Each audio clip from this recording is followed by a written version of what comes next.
I would be lying if I said that there was no pressure and that that I don't feel that and think about that fairly often. Mainly it's because I know that my performance in this role, in my leadership during this time period, this very short time period that I hold this position, really sets the precedent for everyone who's coming after me.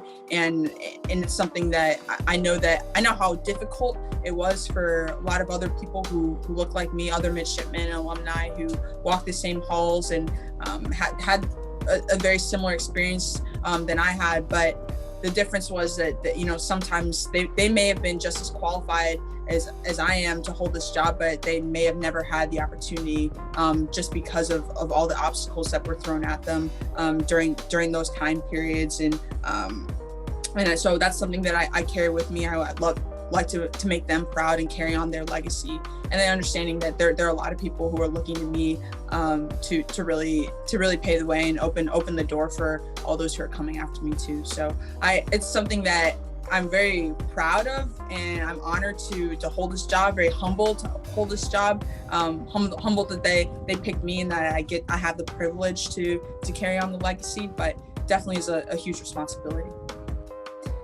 It's been fun. It's been a lot of fun so far. It's definitely been a learning experience. I feel like you go through 3 years so far that we've been here at the Naval Academy. You feel like you've seen it all, that you've gotten as much leadership experience as you can possibly get out of everything that gets thrown at you, from your summer cruises to going through juggling your classes, through the professional knowledge that we learn each and every year.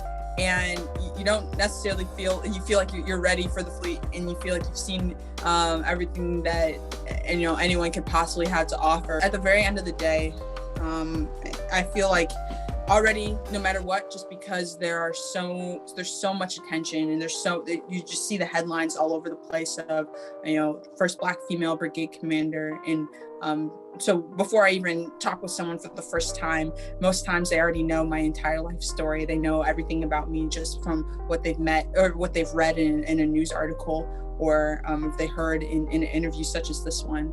But at the end of the day, what I care about most is first, that they would be able to see the person that I am and see me, and they admire me, not only for the significance of me holding this billet, but because they said that they liked my leadership, or that I'm someone that they can look up to as a leader, and as someone that and just how I carried myself and how I performed in this job. I want to be known as someone that led with heart, led with passion, to stay true to myself the entire time, and that they knew that the values that I had, and that showed forth in the way that I conducted myself.